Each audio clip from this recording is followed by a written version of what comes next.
Hello friends, welcome to the Edu Centre. दोस्तों, आज की क्लास में एडिटोरिया का बिहार दरोगा का प्रारंभिक परीक्षा 2025 के लिए जो मॉडल सेट बनाया गया है उसी बुक का मॉडल प्रैक्टिस सेट साथ देखेंगे। इससे पहले का 6 मॉडल प्रैक्टिस सेट आपको कराया जा चुका है। यदि आप नहीं देखे तो प्लेलिस्ट बना दिया गया है, वहाँ से आप देख सकते हैं। चैनल पर नए हैं तो चैनल को सब्सक्राइब कर लीजिएगा और वीडियो को लाइक जरूर कर दीजिएगा। आज का पहला प्रश्न देखिए, भारतीय विश्वविद्यालय अधिनियम कब पारित किया गया था? भारतीय विश्वविद्यालय अधिनियम लॉर्ड कर्जन के द्वारा 1904 ईस्वी में पारित किया गया था। तो इसका राइट आंसर ऑप्शन डी हो जाएगा। अगला प्रश्न है, पोर्ट्समाउथ की संधि किन दो देशों के मध्य हुआ था? पोर्ट्समाउथ की संधि, यह संधि 1905 ईस्वी में जापान और रूस के मध्य हुआ था। पोर्ट्समाउथ की संधि पूछेगा, पोर्ट्समाउथ की संधि कब हुई थी? तो 1905 ईस्वी में। किस किस के बीच? तो जापान और रूस के बीच। अगला प्रश्न, काकतीय राजवंश की संस्थापक निम्नलिखित में से कौन था?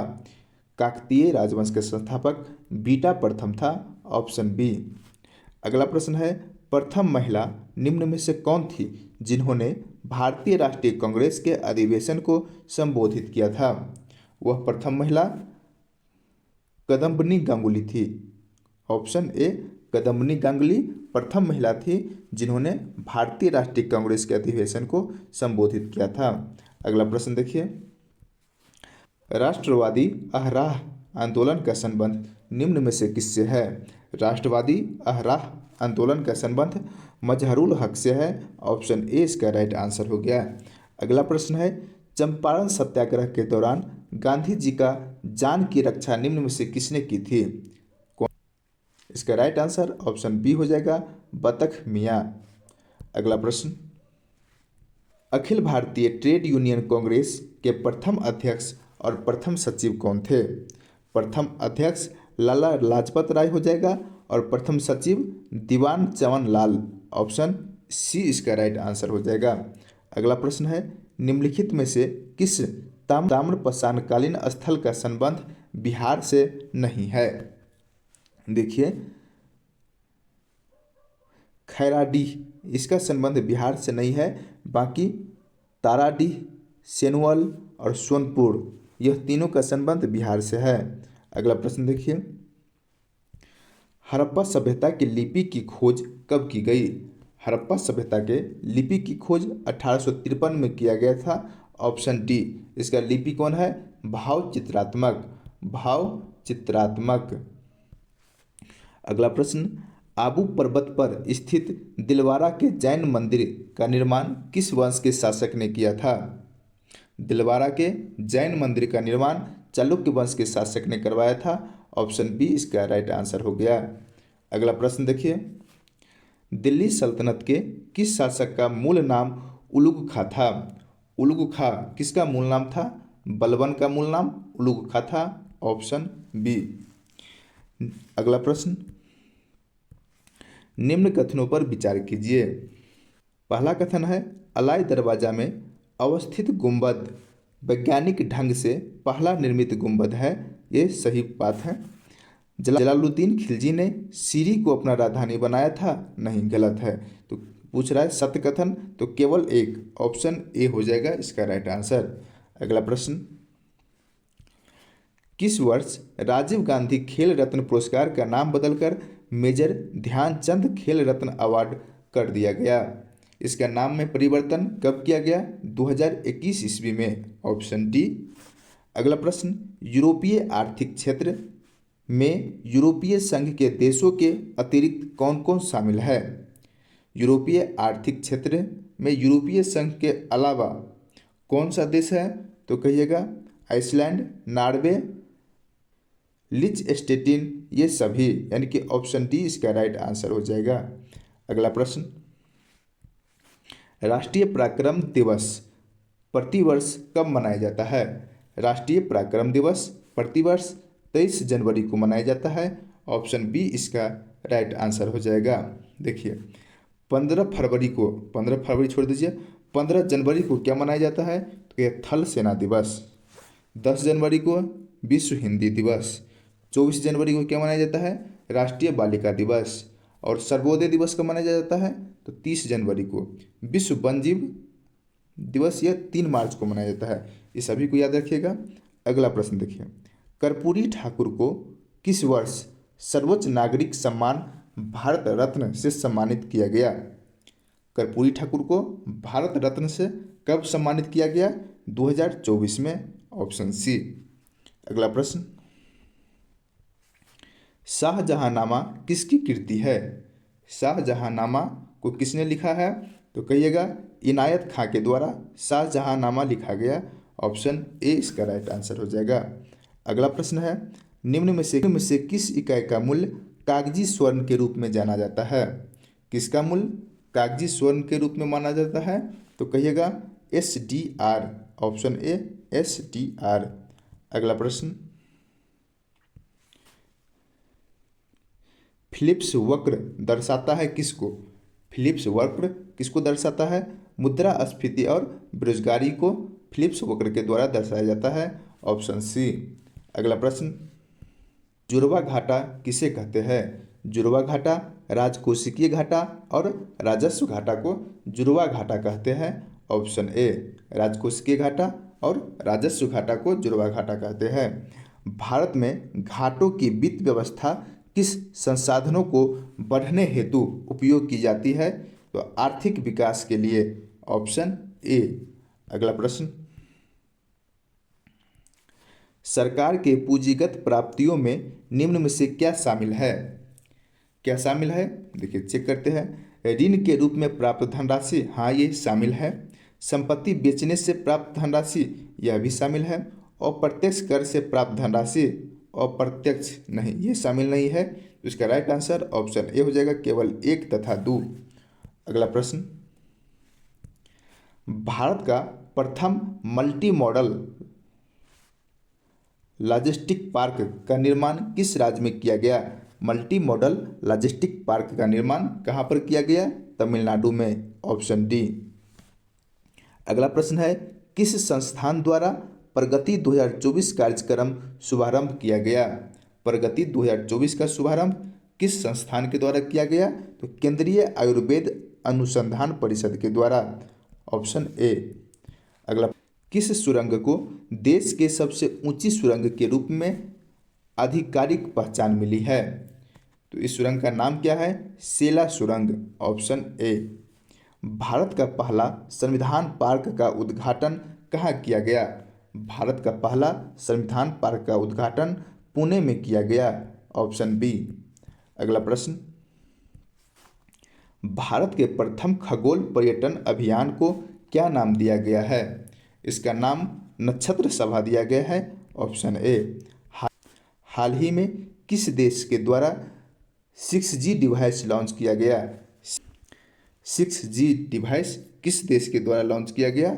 जापान के द्वारा, ऑप्शन बी, जापान। हाल ही में कितने व्यक्तियों को वर्ष 2025 का पद्म विभूषण दिए जाने की घोषणा केंद्र सरकार द्वारा किया गया? कितने व्यक्तियों को पद्म विभूषण दिया जाएगा? तो कुल 7 व्यक्तियों को, ऑप्शन ए। अगला प्रश्न, अंतर्राष्ट्रीय बुकर पुरस्कार 2024 किसने जीता है? अंतर्राष्ट्रीय बुकर पुरस्कार 2024 जेनी एर्पेनबेक, ऑप्शन सी, जेनी एर्पेनबेक ने जीता है। अगला प्रश्न, 10वां विश्व जल मंच का आयोजन कहाँ किया गया? 10वां बाली में किया गया, ऑप्शन ए। हाल ही में भारत और किस देश ने चाबहार बंदरगाह के संचालन के लिए 10 साल के अनुबंध पर हस्ताक्षर किए? यह अनुबंध भारत और ईरान के बीच हुआ है, ऑप्शन डी। अगला प्रश्न, विश्व आर्थिक मंच के यात्रा एवं पर्यटन विकास सूचकांक 2024 में भारत की रैंकिंग क्या है? भारत की रैंकिंग 39वां है, ऑप्शन डी। कौन सा देश भारत की रुपे सेवा को शुरू करने की घोषणा की है?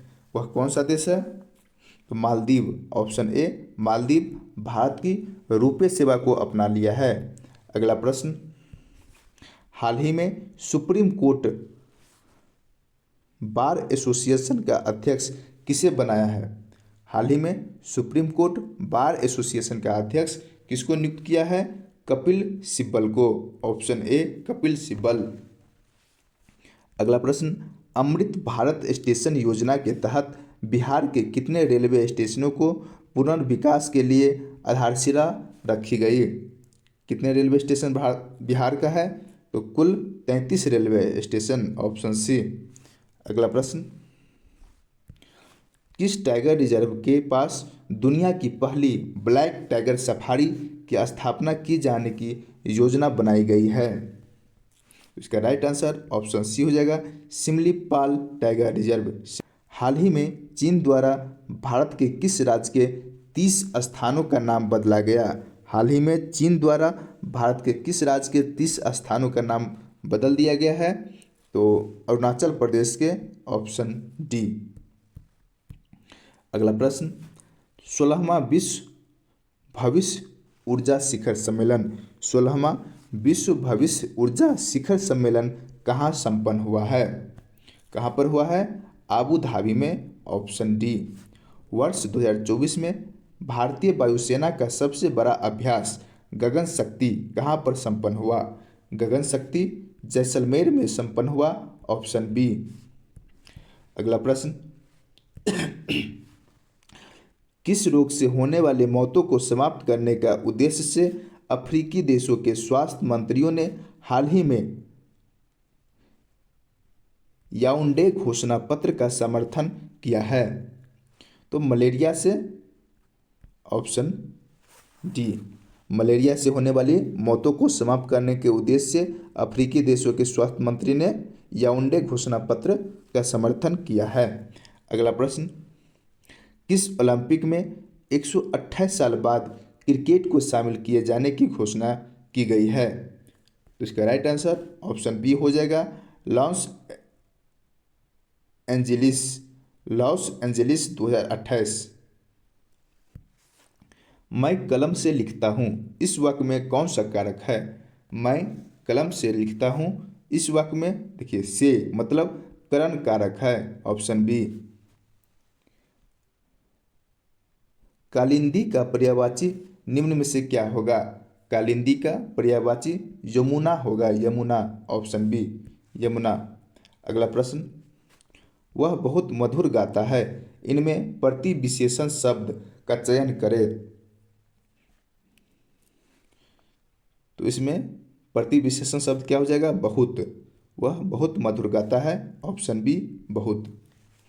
निम्न में से कौन सा पुल्लिंग है? कौन सा शब्द पुल्लिंग है? देखिए, नहर स्त्रीलिंग है, लहर ये भी स्त्रीलिंग है, शोभा स्त्रीलिंग है, नैराश्य ये पुल्लिंग है, ऑप्शन डी पुल्लिंग है। अगला प्रश्न, निम्नलिखित में से कौन सा वाक्य अशुद्ध है? देखिए, कौन सा वाक्य अशुद्ध है? मुझे भारी दुख हुआ, मुझे भारी दुख हुआ ये अशुद्ध हो गया। तुम्हारे माता पिता क्या काम करते हैं? तुम्हारे माता पिता क्या काम करते हैं, ये तो शुद्ध है। मैं गाने का अभ्यास करता हूँ, ये भी सही है। मैंने यह पुस्तक पढ़ी है, ये भी सही है। तो अशुद्ध वाक्य ऑप्शन ए हो गया। अगला प्रश्न,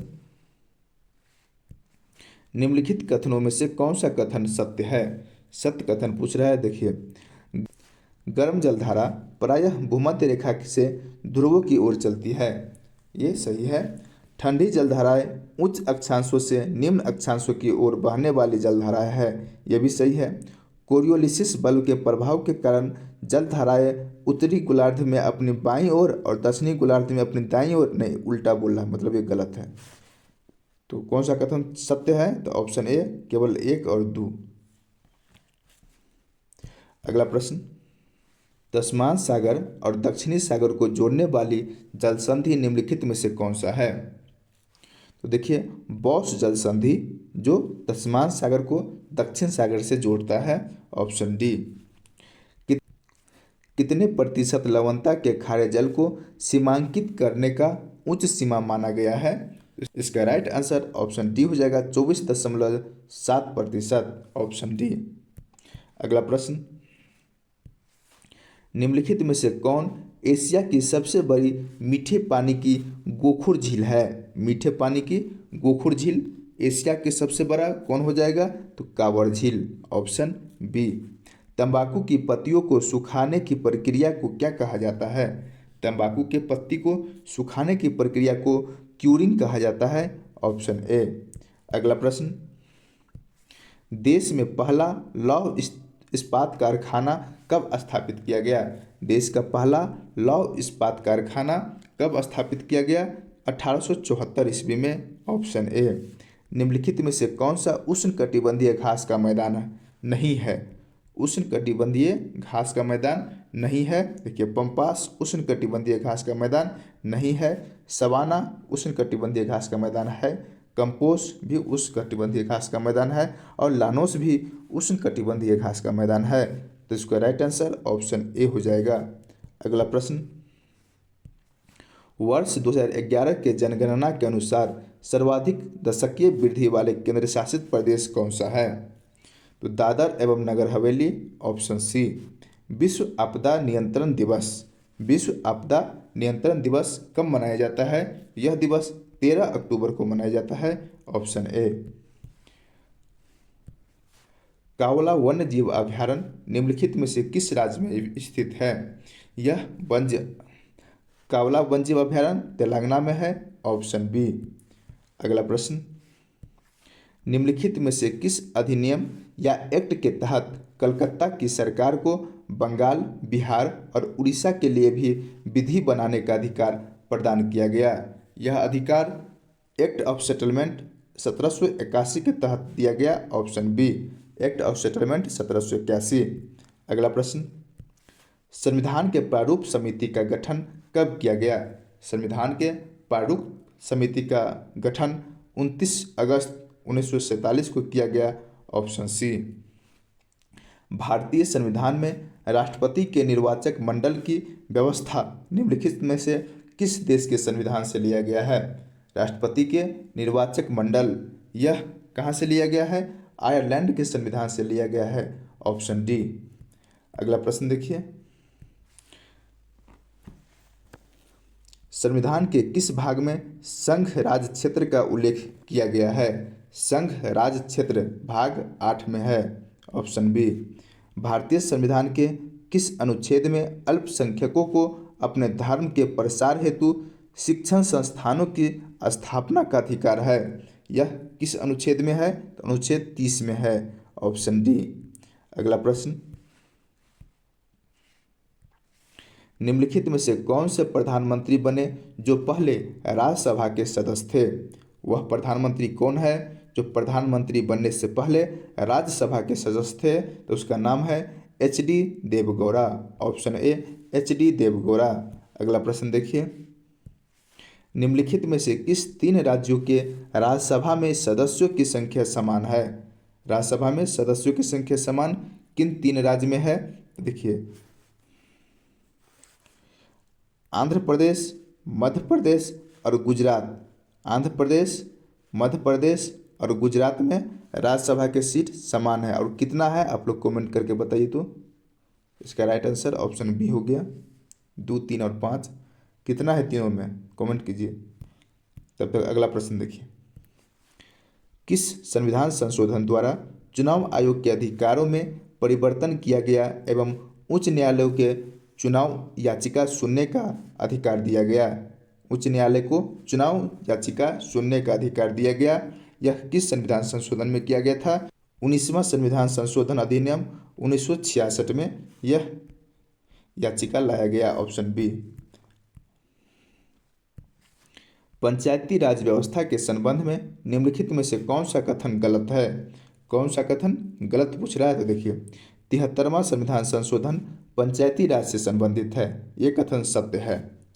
पंचायती राज का शुभारंभ राजस्थान से किया गया था, ये भी सही है। लॉर्ड कर्जन को भारत में अस्थायी स्वशासन का पिता नहीं, ये गलत हो गया। पंचायत का सदस्य बनने के लिए न्यूनतम उम्र 21 वर्ष होना चाहिए, तो हाँ, तो गलत कथन ऑप्शन सी। अगला प्रश्न, राष्ट्रपति, प्रधानमंत्री, उपराष्ट्रपति के निधन पर संपूर्ण देश में राष्ट्रीय ध्वज को कितने दिन तक झुका दिया जाता है? किसके मृत्यु पर? राष्ट्रपति, प्रधानमंत्री और उपराष्ट्रपति, इनके देहांत के उपरांत राष्ट्रीय ध्वज को 12 दिन के लिए झुका दिया जाता है।